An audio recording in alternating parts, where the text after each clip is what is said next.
Everybody, कैसे हो आप? आई होप सब बढ़िया चल रहा होगा। हम लेके आ गए हैं फिल्म एम्पर के एपिसोड नंबर 63 को। अगर आपने इससे पहले वाले एपिसोड्स को नहीं देखा है तो आई स्ट्रॉन्गली सजेस्ट कि पहले आप उन्हें देख लो, जिससे आगे की स्टोरी आपको और भी अच्छे से समझ में आए। जिन्होंने अभी तक चैनल को सब्सक्राइब नहीं किया है, उन्हें सब्सक्राइब करके हमारी हेल गार्डन फैमिली का पार्ट बन जाना चाहिए, क्योंकि चीजें वो और भी औसम होती जाएंगी और डेफिनेटली आप इन्हें मिस नहीं करना चाहोगे। चलो अब जरा जान लिया जाए पिछले एपिसोड में क्या हुआ था। बेसिकली जब जानवर फॉरबिडन ब्रिज को पार करके नदी के दूसरी तरफ पहुंच जाता है, उसका सामना होता है एक स्टेल से, जिसमें से कई रोने की आवाजें बाहर आ रही होती है। इसे चाहे स्टेल बोल या फिर मॉन्यूमेंट, दोनों एक ही चीजें होती हैं। ये बेसिकली स्टोन की एक स्लैब होती है, जैसा कि कब्र के ऊपर लगाया जाता है, बस इसका आकार बड़ा था। जियान को कॉलिंग इसी के अंदर से आ रही थी, लेकिन जब वो इसे अप्रोच करता है, एक बहुत ही टेरिफाइंग औरत जियान को रिपल्स करके पीछे कर देता है। साथ में उस मॉन्यूमेंट में से एक स्पिरिट बाहर आई थी। इस मॉन्यूमेंट के इल्यूजरी अवतार था। इस सील्ड एरिया में आने की वजह से वो जियान का कचूमर बनाने वाला था। तभी गोल्डन डैकिंग जियान की स्टोरिंग से बाहर आके अपने आप को रिवील करते हैं। वो मॉन्यूमेंट स्पिरिट तुरंत ही जिन लोगों को पहचान जाता है। फिर दोनों के बीच में कुछ बातें होती है। अगर उनके बारे में जानना हो तो देखो पिछले एपिसोड को। फाइनली हमें मालूम पड़ता है कि अगर जियान को उस टायर को हासिल करना है तो उसे ट्विन गोस्ट एम्पर के मामले को सॉल्व करना होगा। फिर जियान की मुलाकात हुई थी एक सफेद कपड़ों वाली लड़की से। असल में ये वही लड़की होती है जिसे इस मॉन्यूमेंट के अंदर सरप्राइज किया गया था। बेचारी ये तो निर्दोष होती है, लेकिन इसे ट्विन गोस्ट एम्पर ने अपनी बॉडी के रूप में चुना था। बस ड्यू टू सम रीजन उसकी सोल डिस्ट्रॉय नहीं हो पाई। जब जियान इस लड़की के साथ आजादी की बात करता है, तभी स्टील की स्पिरिट की आवाज जियान के दिमाग में गूंजी थी। वो कहता है इस लड़की का फेट सील हो गया है, इसकी सोल एग्जॉस्ट हो चुकी है और वो प्रॉमिस भी टूट चुका है, दिल मर चुका है और गोस्ट एम्पर जागने वाला है। अब एग्जैक्टली इसका मतलब क्या है, चलो हम जानते हैं इस एपिसोड में। खैर हमें चीजें तो काफी मालूम पड़ने वाली हैं। So let's begin. 9 souls monument के शब्दों को डियान रिपीट करता है। वो कहता है soul is exhausted and broken का मतलब ये है कि उस सफेद कपड़ों वाली लड़की ने अब जीने की इच्छा छोड़ दी है, और दिल मर चुका है का मतलब ये होगा कि अब उसकी आखिरी इच्छा भी पूरी हो चुकी है। अब उसके दिल में कोई रिग्रेट्स नहीं रह गए। फाइनली उसका ध्यान गया था आखिरी शब्दों पे, जो कि होते हैं गोस्ट एम्पर्स अवेकन्स। वो इन शब्दों के मतलब को तुरंत ही रियलाइज करके उस पत्थर के टैबलेट से उभर रहे फिगर की तरफ देखने लगता है। अभी उस फिगर में से खतरनाक घोषली चीज एमिनेट होने लगी थी। वो घोषली उस लड़की के उभरे हुए फिगर को सराउंड कर रही होती है। इस टेरिफाइंग घोषली एनर्जी से रिएक्ट करते हुए उस टैबलेट में से एक खतरनाक ऊर्जा बाहर आई थी। दोनों फोर्सेस एक दूसरे से क्लैश होने लगती हैं। इस नजारे को देख के जियान के पास सहाय करने के अलावा कोई और विकल्प नहीं बचा था। वो इस मोमेंट में समझ चुका होता है कि वो horrifying ghost energy twin ghost emperor के आधे हिस्से, जिसका नाम शेयन होता है, उसका हिस्सा है। ऑल्दो जियान समझ नहीं पाता कि इस लड़की ने रजिस्ट करना क्यों बंद कर दिया है, लेकिन अभी घोषली और उसे कंज्यूम करने लगा था। अगर ये प्रक्रिया पूर्ण हो जाती है तो लड़की ट्विन गोस्ट एम्पर के आधे हिस्से शेयन में ट्रांसफॉर्म हो जाएगी। इन दोनों एनर्जीज के बीच की क्लैश इतनी इंटेंस होती है कि इसे कई सौ मीटर दूर से ही फील किया जा सकता था। एक पावरफुल फोर्स जियान को भी इस जगह से दूर रख रही होती है। स्टोन टैबलेट यानी कि मॉन्यूमेंट की फायर रेड एनर्जी उसके चारों तरफ एक प्रोटेक्टिव बैरियर बना चुकी थी।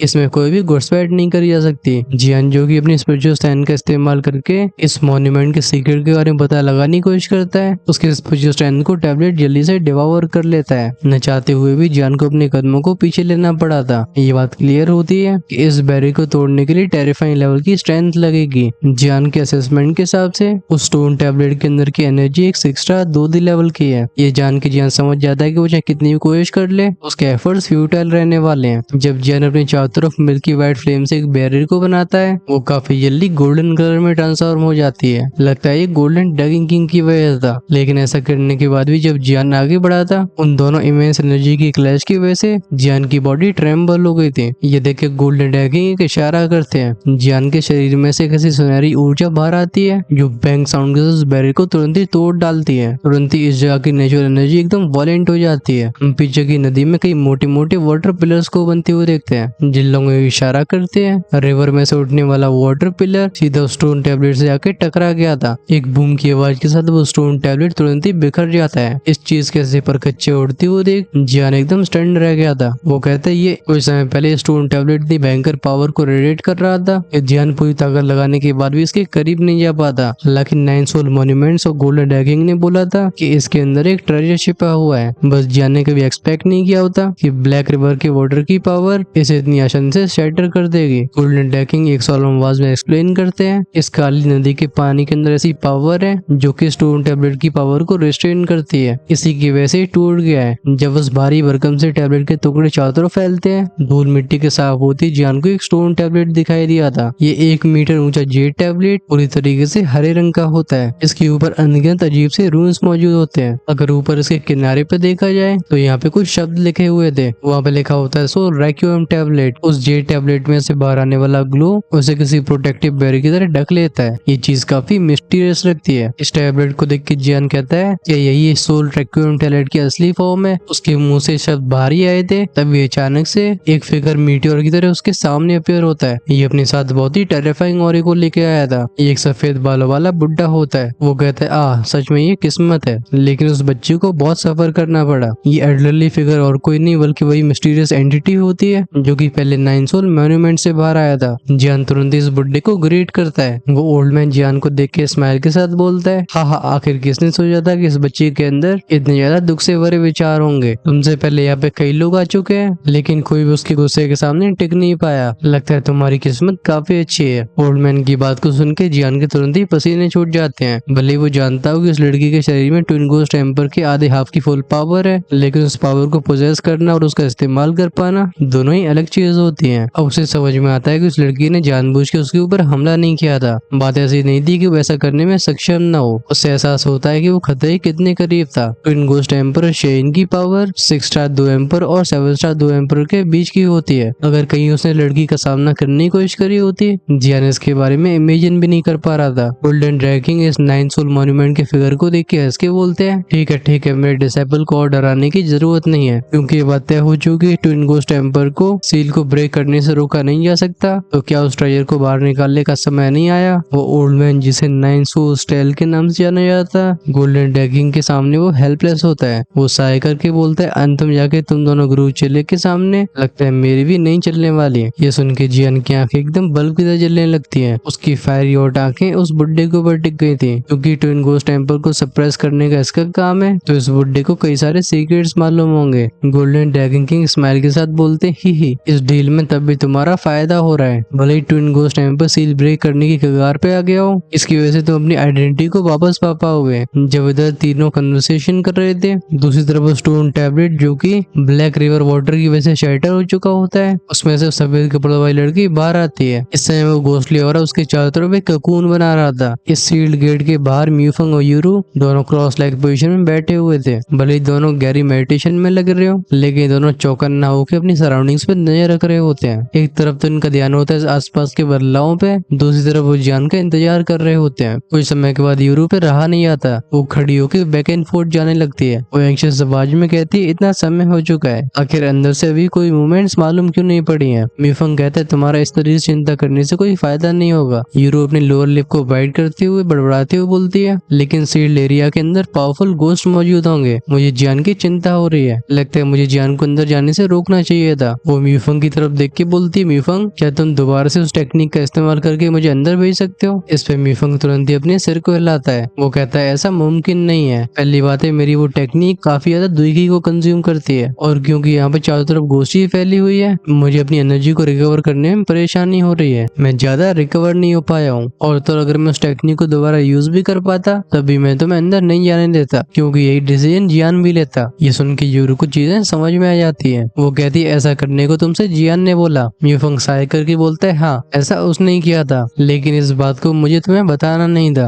अफसोस की बात है कि मैं इसे छिपा के नहीं रख पाया। ये सुन के यूरू की आंखें डिम हो जाती हैं। वो कहती है जियान। म्यूफंग कहता है ये सोल सप्रेसिंग वेल बहुत ही सिनिस्टर है। ऐसी जगह पे दुखी को रिकवर करने के लिए हम बस मेड से पिस पे रिलाई कर सकते हैं। 2D क्लास में पहुंचने के बाद एक्सपर्ट्स को अपने आप को रिप्लेनिश करने के बारे में सोचना नहीं पड़ता। उनका शरीर अपने आप ही एनवायरनमेंट से दुखी को ऑब्जर्व करता रहता है, लेकिन ये जगह ऐसा होने नहीं देती। इस वजह से बेसिकली यहाँ पे 2D पावर हाउस डिसएडवांटेज में रहते हैं। ये सुन के यूरू शांत हो जाती है। जब अपने टोकन को बाहर निकालती है उसे मालूम पड़ता है कि अब भी कंपटीशन को खत्म होने 5 दिन रह गए। इस 5 दिन के समय को देख के म्यूफंग के चेहरे का एक्सप्रेशन सीरियस हो जाता है। वो कहता है मुझे एक बार अंकल हुडू ने बताया था कि जब इस कंपटीशन के खत्म होने में 4 दिन का समय रह जाएगा तब इन कोर्स फॉरेस्ट के ऊपर डार्क मून अपीयर होगा। यूरू सरप्राइज्ड आवाज में कहती है डार्क मून। इस फिनोमेना के बारे में पहली बार सुन रहे थे। म्यूफंग गरे आवाज में कहता है हाँ डार्क मून, ये एक्सट्रीमली रेयर अकरेंस होती है। ये डार्क मून सारे घोस्टली क्रिएचर्स को बहुत ही पावरफुल बना देता है, और ऐसा होने पे इंसानों के लिए खतरा बढ़ जाता है। सिचुएशन की ग्रेविटी को समझ के यूरू के फेस एक्सप्रेशन भी सीरियस हो गए थे। यूरू का ध्यान गया था उस दरवाजे की तरफ। वो कहती है जियान तुम्हें जल्दी से बाहर आना होगा वरना हमारे पास पर्याप्त समय नहीं होगा। नजारा फिर से बदलता है। हम एक अंधेरी गुफा को देखते हैं। इसके अंदर मौजूद म्यूइंग अपनी होठों को दांतों से दबा के बोलती है ये ट्विन गोस्ट एम्परर है। इस चीज को हेवली फ्लेम सेक्रेड टाइगर भी रिकॉग्नाइज कर लेता है। आखिरकार एक समय तक उसका रूल करने का इलाका भी काफी बड़ा था, लेकिन गोस्ट एम्पर की वजह से वो श्रिंक हो गया। वो घोस्ट इतनी पावरफुल होती है कि सेक्रेड टाइगर भी अकेली उसका सामना नहीं कर सकता। Heavily fire sacred tiger mowing को चेतावनी देते हुए बोलता है लिटिल एंसेस्टर हमें इस जगह से चले जाना चाहिए। कोई उस सीलिंग गेट के अंदर पहले ही एंटर हो चुका है। अगर उसकी वजह से ट्विन गोस्ट एम्पर जाग जाता है तो फिर ये जगह सबसे डेंजरस हो जाएगी। फाइनली म्यूइंग स्माइल करके बोलती है डोंट वरी बिग टाइगर मैं यहीं पे हूँ। वो सामने के पत्थर पे से एक चीज को उठाती है। एक हरे रंग का जेड पेंडेंट था। इसका पर्पस तो अननोन था, लेकिन जिस तरीके से वो सप्रेसिंग वेल के अंदर मौजूद है ये चीज इसकी इम्पोर्टेंस बताती है। अचानक से म्यूइंग बड़बड़ाती हुई बोलती है अजीब बात है ये सीलिंग गेट के अंदर एंटर करने वाला इंसान जियान जैसा क्यों लग रहा है। सीन चेंज हुआ था। हम देखते हैं उस फैट मैन को जिसका चेहरा सरप्राइज से भर चुका था। ये वही लुओ गुआंग होता है जिसे लोग अनब्रेकेबल किंग कोंग कहा करते थे। वो कहता है अजीब बात है मेरा म्यू फैमिली से कनेक्शन टूट क्यों गया है। उसके बगल में खड़ी एक लड़की बोलती है ये किसी दूसरी फोर्स की इंटरफेरेंस की वजह से होगा, लेकिन लुओ गुआंग अपने सिर को हिलाता है। वो कहता है अगर वो तीनों म्यू ब्रदर साथ में काम करते हैं तो उनसे डील करने में मुझे भी परेशानी होगी। आखिर ऐसा कैसे हो सकता है। उससे भी एहसास होता है कि सिचुएशन काफी ज्यादा कॉम्प्लेक्स हो चुकी है। लुओ गुआंग कॉशियस आवाज में कहता है रिगार्डलेस चाहे कुछ भी हो हमें कॉशियस रहना होगा। मुझे जैसी जानकारी मिली है उसके हिसाब से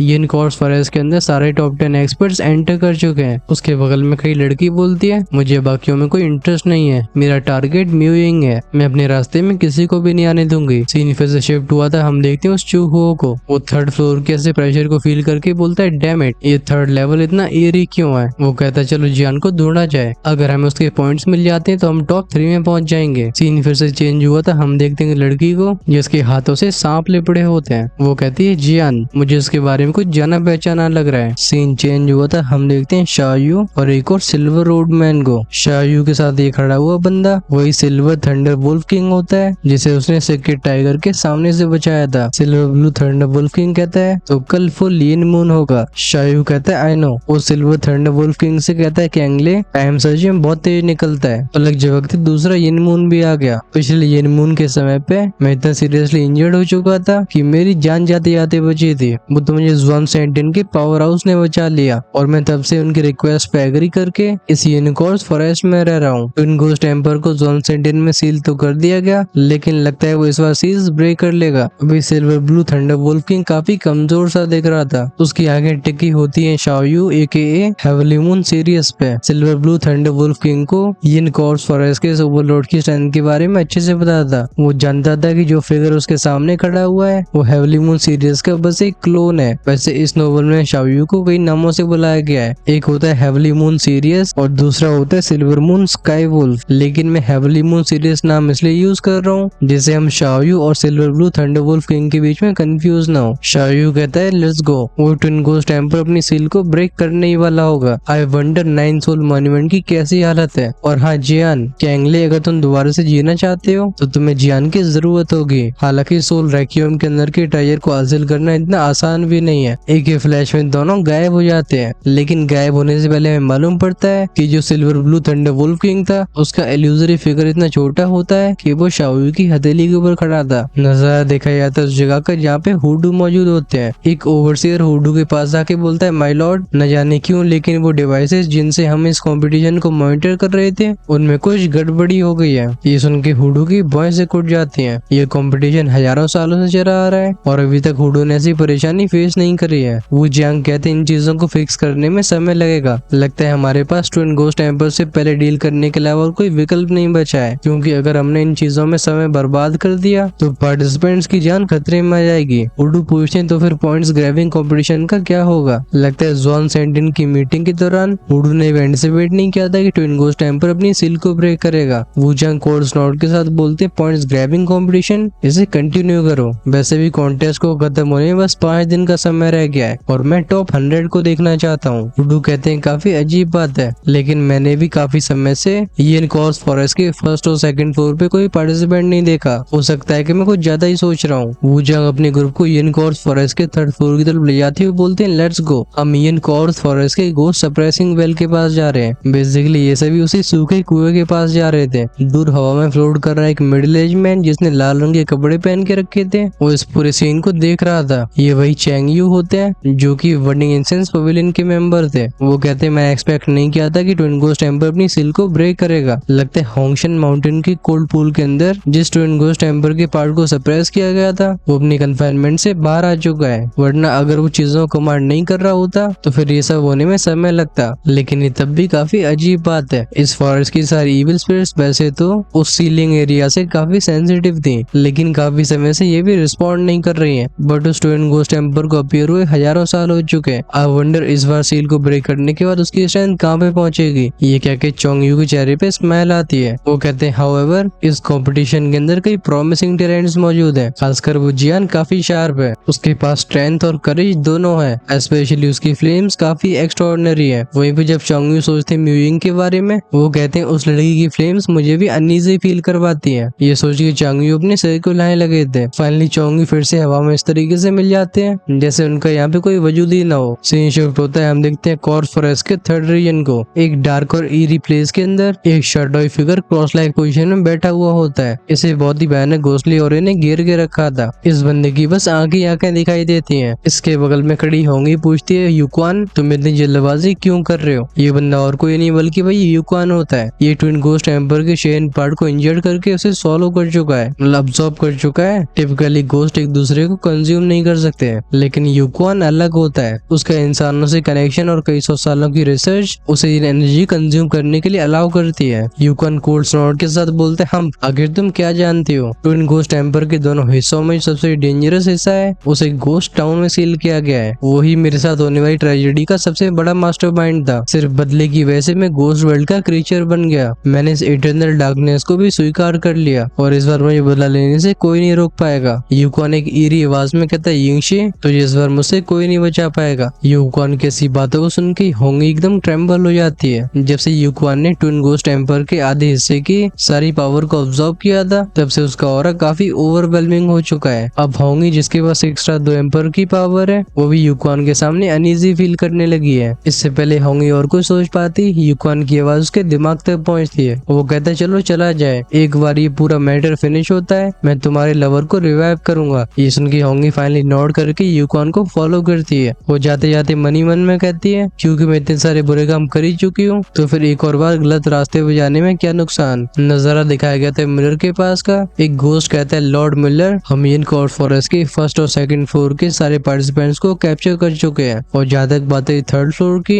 मिलर हंस के बोलते बहुत अच्छे। इन सभी के ऊपर ऐसे कंट्रोल की वजह से मिलर अभी अपने आप को दुनिया का राजा समझने लगा था। ये फील एकदम इंटॉक्सिकेटिंग होती है। भले ही थर्ड फ्लोर पे सबसे कम लोग बचे हो लेकिन इस जगह पे ट्विन गोस्ट टेम्पर को सील किया गया है। मिलर सीरियस आवाज में कहता है लेकिन ऐसी क्रिटिकल सिचुएशन में भी हमारे पास शेयिन और चीमे की कोई खबर नहीं है। बेसिकली चीमे वही गोस्ट स्पिरिट था जिसने यूक्वान से फाइट करी थी और शेयिन तो तुम जानते ही होगे। मिलर कहता है अपनी मेडिसिन पिल्स को तैयार रखो, जैसे ही ट्विन गोस्ट टेम्पर सील को ब्रेक करते हैं तुम सभी को अपने अपने इनाम मिलेंगे। इस पर चारों तरफ के गोस्ट एग्री करते हैं। अपने सामने इंसानों के इतने बड़े ढेर को देख के मिलर के चेहरे पे सिनिस्टर स्माइल आ गई होती है। ट्विन गोस्ट टेम्पर के सील से बाहर आने के बाद ये इंसान उसके लिए सबसे बड़ा नरिशमेंट बनने वाले हैं। मिलर एक डार्क आवाज में कहता है जियान क्या तुम भी थर्ड फ्लोर पे हो तो कोई बात नहीं तुम एंजॉय करो क्योंकि ये तुम्हारी लाइफ का लास्ट एंजॉयमेंट होने वाला है। एक बार ट्विन गोस्ट टेम्पर सील से बाहर आते हैं वो तुमसे खुद डील करेंगे। सीन शिफ्ट हुआ था, कुछ लोगों की दर्द भरी खांसने की आवाज सुनाई देती है। ये थर्ड फ्लोर के डीपेस्ट रीजन्स में से एक होता है और ये चोटिल वही गोस्ट क्रीचर्स और इंसान होते हैं जिन्होंने यूक्वान वाली फाइट में पार्टिसिपेट किया था। एक गोस्ट क्रीचर कहता है कल के दिन ये मून इस फॉरेस्ट के ऊपर होगा तब हमारी पावर को भी बूस्ट मिलने वाला है। फाइनली सीन लौटा था गोस्ट टाउन में। यूरो एक एंशियस आवाज में कहती है नहीं अब मुझे अंदर जाना है, मैं और इंतजार नहीं कर सकती। ब्यूफंग जल्दी से उसे कंफर्ट करती हुए बोलता है रुको मैं सेंस कर पा रहा हूँ ये जल्दी खत्म होने वाला है। इन दोनों के बीच में बातचीत हो ही रही थी तभी उस दरवाजे के पीछे तो लाइट बीम्स आसमान में उड़ती हैं। इन्हें देख के म्यूफंग और यूरो ग्लैंसेस एक्सचेंज करते हैं। दोनों को लगता है कि जियान किसी खतरे में फंस गया है। म्यूफंग एक सीरियस एक्सप्रेशन के साथ बोलता है इन लाइट्स को देखो, इनमें से एक light beam terrifying ghost energy को पोजेस करती है तो दूसरी एक्सट्रीमली इंटेंस प्योरिफिकेशन पावर को पोजेस करती है। लगता है जियान किसी खतरे में है, मैं अंदर जाके एक बार चेक करता हूँ, अगर जरूरत होगी तो हम एक दूसरे की हेल्प भी कर पाएंगे, तुम जब तक बाहर रहो। उन टेरिफाइंग फ्लक्चुएशंस को सेंस करके यूरू की आंखों में डिटर्मिनेशन भर जाती है। वो कहती है चलो मैं भी चलती हूँ। यूरू की आंखों में उस लुक को देख के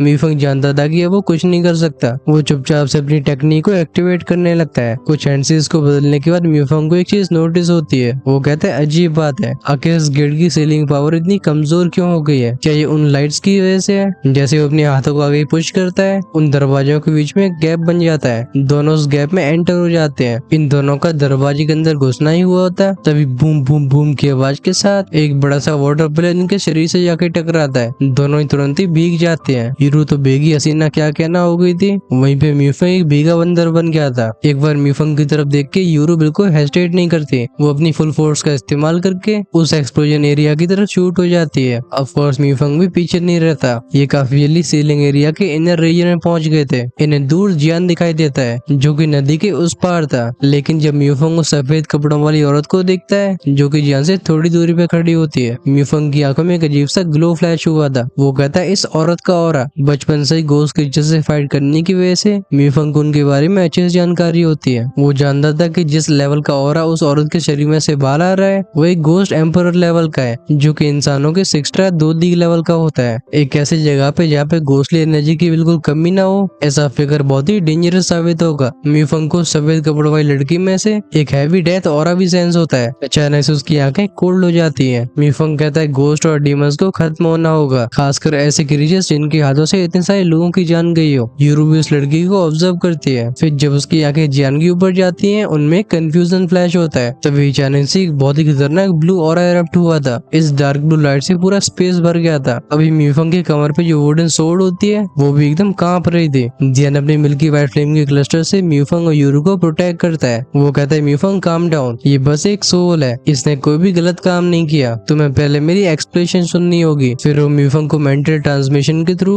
अपने सीलिंग एरिया के अंदर के एक्सपीरियंसेस को बताता है। ऑफ कोर्स उसने कई चीजें छिपा ली थी। जब मीफंग समझता है कि वो एक इविल स्पिरिट नहीं है, फाइनली मीफंग अपनी वुडन सोर्ड को अपनी स्टोरिंग में रख लेता है। अब आई डोंट नो ये लोग जियान के पास हैं या फिर दूर हैं, क्योंकि जियान को इस नदी के पार जाने के लिए वो उस ब्रिज का इस्तेमाल करना पड़ा था। वहीं पे इन कुछ चैप्टर्स में चीजें इस तरीके से लिखी गई हैं जिसने मेरे दिमाग का भी दही कर दिया है। आई होप ये सभी इन बातों को आगे स्टोरी में क्लियर कर देंगे। Now let's continue. जियान को सही सलामत देख के यूरू भी रिलैक्स फील करती है। मीफंग कहता है जियान, जब हम सीलिंग गेट के बाहर थे तो हमने 2 लाइट बीम्स को देखा था, वो क्या चीज थी? जियान फिर से उन इवेंट्स को बताने लगता है, लेकिन इससे पहले वो फिनिश कर पाता, उस जेड टैबलेट में से बूम की आवाज के साथ एक बहुत ही टेरिफाइंग शॉक वेव फैली थी। ये दोनों मीफंग और यूरू को दूर फेंक देती है। ये बूम बूम बूम के साउंड के साथ शॉक वेव तब तक नहीं रुकती जब तक यूरू और मीफंग उस गेट के बाहर नहीं चले गए थे, और फिर वो सीलिंग गेट अपने आप ही बंद हो जाता है। ये चीजें इतनी अचानक से हुई थी कि मीफंग और यूरू को रिएक्ट करने का बिल्कुल समय नहीं मिलता। मीफंग साय करता है, वो कहता है सीलिंग स्पेस का एक रूल होगा, उसमें लोगों के एंटर करने की लिमिट होगी। अगर संख्या उस लिमिट से ऊपर चली जाती है तो सीड लैंड अपने आप उन लोगों को बाहर निकाल देती है। डैम इट, मैं इसे कैसे भूल सकता हूँ? ये सुन के यूरू नॉड करती है, क्योंकि उसने जियान को सेफ देख लिया है। उसका दिल रिलीफ फील करता है। दोनों फिर से क्रॉस लेग पोजीशन में बैठ के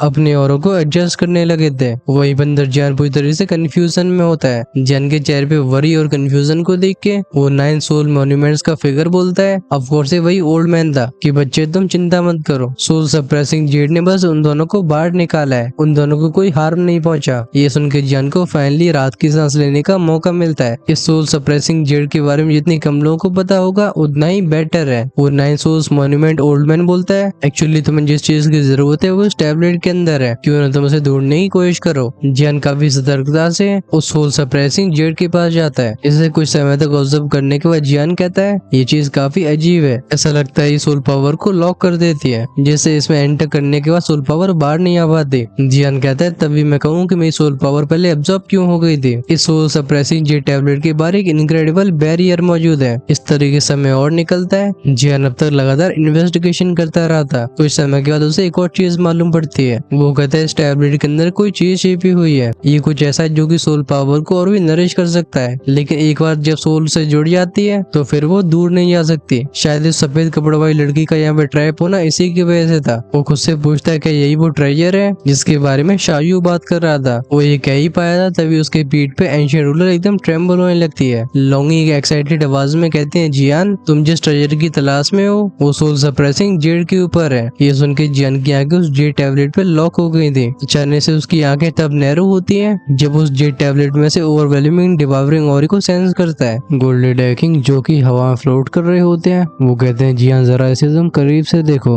जब तक मैं तुम्हारे साथ मौजूद हूँ तुम्हारा कोई कुछ नहीं बिगाड़ पाएगा। ये सुन के जियान तुरंत ही नोट करता है। जैसे फ्लेम मंत्रा को उसने एक्टिवेट किया था मिल्की वाइट फ्लेम उसके चारों तरफ एक बैरियर बना लेती है और जियान उस जेड टैबलेट को अप्रोच करने लगा था। उस सोल सप्रेसिंग जेड के 2 चक्कर लगाने के बाद जब उसे लगता है कि कोई खतरा मौजूद नहीं है वो उसके थोड़े और करीब आ जाता है। उसके ऑब्जर्वेशन के हिसाब से स्टोन टैबलेट की बाहरी लेयर पुराने स्टोन टैबलेट के मटेरियल से बनी होती है। इसका फंडामेंटल फंक्शन ये होता है कि ये सोल सप्रेसिंग जेड को हाइड कर सके। जियान फाइनली अपने हाथ को इस सोल सप्रेसिंग टैबलेट की तरफ आगे बढ़ाता है। तुरंत उसकी तेज तरीके की फ्लेम्स जियान की उंगली के सामने की हवा को जलाने लगती है। बस जैसे ही जियान का हाथ उस जेड टैबलेट से 1 फुट की दूरी पे प्रकट हुआ था उस सोल सप्रेसिंग जेड में से जेड कलर लाइट बाहर आती है। ये जियान की हेवी फ्लेम्स का विरोध करने लगती है। इस चीज से जियान कुछ खास सरप्राइज नहीं होता। आफ्टर ऑल इसका नाम सोल सप्रेसिंग जेड है जो कि ट्विन गोस्ट टेम्पर जैसी एंटिटी को सप्रेस करने के लिए यूज हुआ है। अगर इस जियान की पावर को रेजिस्ट नहीं करेगा तो फिर अपने नाम और रेपुटेशन को कैसे डिजर्व कर सकता है। ऑफ कोर्स इस सीन की वजह से जियान अपने कदमों को पीछे नहीं लेता बल्कि अब जियान की आंखें और भी शार्प हो चुकी थी। उसकी फ्लेम्स की इंटेंसिटी और बढ़ जाती है और उसका हाथ एक इंटेंस फेरोसिटी से आगे बढ़ता है। बस बात ऐसी होती कि जियान ने अपने अटैक के पीछे जितनी पावर लगाई थी उस स्टोन टैबलेट के अंदर से उतना ही इंटेंस रिएक्शन आता है। हम जियान को कंफ्यूज एक्सप्रेशन के साथ अपने हाथ को विड्रॉ करते हुए देखते हैं। उसके ऊपर फ्लोट कर गोल्डन डैकिंग एक चिंता से भरी आवाज में कहते हैं मैंने सोचा नहीं था कि इस जेड टैबलेट की जेड लाइट इतनी पिक्यूलियर होगी। ये स्ट्रॉन्गर फोर्सेस के साथ और भी स्ट्रॉन्ग रिएक्ट कर सकती है। ये कह के वो 9 कलर मॉन्यूमेंट से कुछ डिस्कस करने लगे थे और इस समय के दौरान जियान फोकस कर रहा होता है इस जेड टैबलेट पे। अगले कुछ समय में जियान अपने बेस्ट मेथड्स का इस्तेमाल करता है लेकिन उस जेड लाइट के खिलाफ जियान की कोई तरकीब काम नहीं आती। वो कहता है डैम इट आखिर चीज किस चीज से बनी है। उसकी क्वेश्चन जितनी ज्यादा बढ़ रही थी उसे स्टोन टैबलेट के अंदर की चीज उतनी ज्यादा वैल्यूएबल लगती है। जियान अपनी हैवी रूलर से पूछता है लोंगी क्या तुम जानते हो कि क्या चीज है। स्टोन टैबलेट को कुछ समय तक ऑब्जर्व करने के बाद लोंगी बोलते हैं ये चीज ये एक तरीके की सील लग रही है। ये सुन के जियान का मन अपने सिर को दीवार में मारने का होता है। वो जस्ट अपनी हैवी रूलर को रखने वाला था तभी लोंगी की आवाज दोबारा सुनाई देती है नहीं नहीं ये मुझे गोस्ट वर्ल्ड का एक इविल सोल्जर लगता है। जियान रिपीट करके बोलता है इविल सोल्जर। इस टर्म के बारे में वो पहली बार सुन रहा था। लोंगी कहते हैं हा ये so called evil soldier ghost world के मैजिकल वेपन्स होते हैं। जैसा कि तुम्हें पता है कि ग्रेट 1000 वर्ल्ड को 7 रियल्म्स में बांटा गया है और हर एक रियल्म के पास अपने मैजिकल वेपन्स होते हैं और इन्हें अपने अपने अलग अलग नामों से जाना जाता है। कुछ ऐसी ही कहानी इन इविल सोल्जर्स के पीछे की है। जियान इस जानकारी को ऑब्जर्व करने लगा था तभी लोंगी फिर से बोलते हैं लेकिन तुम इस जेड लाइट को इसलिए तोड़ नहीं पा रही हो क्योंकि अभी तुम्हारी स्ट्रेंथ काफी नहीं है। जियान कहता है स्ट्रेंथ। बस बात ऐसी थी कि जियान अभी तक कई तरीके अपना चुका था। वो अपनी स्ट्रेंथ के बारे में सोच के फ्रस्ट्रेट हो ही रहा था तभी उसके दिमाग में एक अजीब सा आइडिया आता है। वो सोचता है कि अगर वो अपनी स्पिरिचुअल स्ट्रेंथ और मेंटल पावर को कंबाइन कर पाता है तो शॉर्ट टाइम के लिए उसके पास एक एक्सट्रीमली टेरिफाइंग पावर आ जाएगी। ऐसे विचार के पीछे बहुत ही हिम्मत लगती है लेकिन घोस्ट टाउन के स्कोर एरिया में नॉर्मल दुखी काम नहीं आने वाली। यहाँ पे पावरफुल स्पिरिचुअल स्ट्रेंथ और मेंटल स्ट्रेंथ का इस्तेमाल हो सकता है। फाइनली जियान हेजिटेट करना बंद करके अपनी स्पिरिचुअल स्ट्रेंथ और निगोवांग पिल को एक्टिवेट कर देता है। उसमें से मेंटल पावर के पतले पतले धागे रिलीज होने शुरू हो गए थे। उसके सीधे हाथ में इकट्ठी हो रही थी स्पिरिचुअल स्ट्रेंथ और लेफ्ट हैंड में मेंटल पावर। इन दोनों को देख के जियान स्माइल करता है। जैसे जियान अपने दोनों हाथों को एक दूसरे के करीब लाता है बूम बूम बूम की आवाज के साथ हम उसके दोनों हाथों को पीछे आते हुए देखते हैं। इनिशियली जियान को ऐसा लग रहा होता है कि वो अपनी फ्लेम्स की मास्टरी की वजह से इन दोनों पावर्स को आसानी से कंबाइन कर लेगा लेकिन दोनों पावर्स एक दूसरे को खतरनाक तरीके से रेस्ट करती हैं। लगता है दोनों फोर्सेस पास आने के लिए बिल्कुल तैयार नहीं थी तो फिर एक दूसरे के साथ फ्यूज होना तो बिल्कुल दूर की बात है। जियान जानता था कि उसके पास समय की बहुत कमी है। एक बार पूरी घोस्टली एनर्जी उस व्हाइट रोड वुमन की बॉडी में कंबाइन हो जाती है तो ट्विन घोस्ट टेम्पर जाग जाएगा। फाइनली अपने इस आइडिया को हाल फिलहाल के ड्रॉप करके जियान इन दोनों ऊर्जाओं को सामने की उस जेड लाइट में दे मारता है। नेक्स्ट मोमेंट में सुनाई दी थी बैंग बैंग बैंग की आवाजें। इस बार रिजल्ट्स बेटर थे। उसकी स्पिरिचुअल स्ट्रेंथ और मेंटल पावर से टकराने के बाद वो जेड लाइट थोड़ी थोड़ी फीकी पड़ने लगती है। जियान कहता है ये काम कर रहा है। सफलता की एक हल्की सी किरण को देख के जियान ने अपने अटैक्स इंटेंसिफाई कर दिए थे। ये बूम बॉम्ब चलती रहती काफी समय तक। फाइनली वो जेड बैरियर पूरी तरीके से गायब होता है। ये जेड लाइट जस्ट डिसिपेट हुई थी तभी उस टैबलेट के आसपास के अजीब से सिंबल्स बनने लगते हैं और ये सिंबल्स पास आने लगे थे जियान के। इनमें से हर एक सिंबल एक टेरिफाइंग पावर को रेडिएट कर रहा होता है। ये पावर इतनी इंटेंस थी कि वो सफेद कपड़ों वाली लड़की की घोंसलेची इस पावर से डर के दूर जाने की कोशिश करती है। ऐसा लगता है सो सरप्राइजिंग जी टैबलेट की ये प्योर एनर्जी घोंसलेची के खिलाफ बहुत ही इफेक्टिव है। बात बस ऐसी होती कि जियान का इस बार फोकस अपने चारों तरफ फैले इन मिस्टीरियस ड्यून्स के ऊपर नहीं होता, बल्कि उसका फोकस होता है अपने हाथों के ऊपर। बेसिकली वो अपने लेफ्ट हैंड को देख रहा था। अब भाई जियान के लेफ्ट हैंड में ऐसा क्या खास है, इससे पहले हम इसके बारे में जान पाते ये एपिसोड एंड हो जाता है। हम इस राज को जान रहे होंगे नेक्स्ट एपिसोड में। सो जिन्होंने चैनल को सब्सक्राइब करके बेल आइकन के बटन को ऑन करके नहीं रखा है, हो सकता है कि उनके पास वीडियो काफी लेट पहुंचे। सो चॉइस इज योर्स। हमारे इस एपिसोड में ऑलमोस्ट 5 से ज्यादा चैप्टर्स इंक्लूड हो चुके हैं, बट स्टिल चीजें मैक्सिमम इसी पेस से चल सकती हैं। अगर हम ज्यादा तेज चलने की कोशिश करेंगे तो बहुत सारी चीजें स्किप होती जाएंगी। वैसे भी कहानी बहुत ही पेचीदा होती जा रही है और इसे ढंग से समझने में मेरी खुद बैंड बज रही है। अगर मेरा भरोसा नहीं होता तो एक बार आप इसे खुद रीड करके ट्राई कर सकते हो और फिर उसके बारे में आप मुझे कमेंट्स में लिख के बताना। चैनल की मेंबरशिप भी ओपन है। अगर आप वीडियो एक दिन पहले ही देखना चाहते हो तो आप हेल गार्डन के मेंबरशिप प्रोग्राम का पार्ट बन सकते हो। ज्वाइन का ऑप्शन मिलेगा चैनल की होम पेज पे। अंटिल देन टेक केयर, टाटा, बाय बाय।